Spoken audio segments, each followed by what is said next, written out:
Jeste li ikad pomiješali klinčiće i sol? Danas ću vam otkriti 3 potpuno iznenađujuća načina kako možete iskoristiti ove sastojke, a vjerujte, bit će vam velike pomoći svaki dan. Ostanite s nama do kraja videa kako ne biste propustili niti jedan koristan trik. Prvi i najjednostavniji način je da jednostavno zapiknete klinčiće u sol. Klinčići imaju snažan začinski miris koji učinkovito neutralizira neugodne mirise u zraku, dok sol upija vlagu i smanjuje pojavu loših mirisa. Osim toga, sol pomaže u prevenciji nastanka plijesni na zidovima, dok klinčići, zahvaljujući svojim antibakterijskim svojstvima, dodatno sprječavaju razvoj plijesni i bakterija. Ako imate problema s gljivicama na zidovima ili želite spriječiti njihov nastanak, ovo je savršen trik. Stavite ovo ispod kreveta, na prozore ili bilo gdje se pojavljuje vlaga i plijesan na zidovima.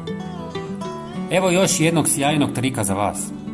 Uzmite žlicu klinčića i žlicu lavande, stavite ih u mlinac i usitnite zajedno.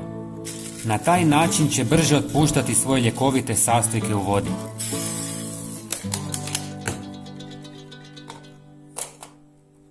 U pola litre vruće vode istresite sastojke, dodajte pola žlice soli, dobro promiješajte i pustite da se ohladi na mlaku temperaturu. Nakon toga procijedite tekućinu kroz gazu. Dobit ćete prirodnu vodicu za ispiranje usta koja osvježava dah. Lavanda smanjuje upale, osvježava dah i ublažava bolove.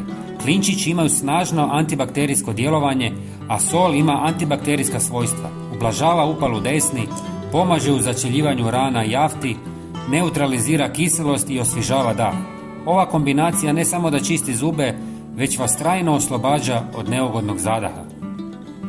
Ali to nije sve. Ova tekućina također odlično služi kao prirodni repelent protiv mrava, komaraca, žohara, stjenica, pa čak i miševa.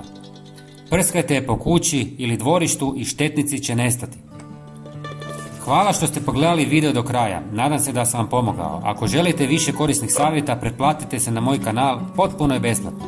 Također, podijelite video s prijateljima kako bismo i njima olakšali život. Pozdrav!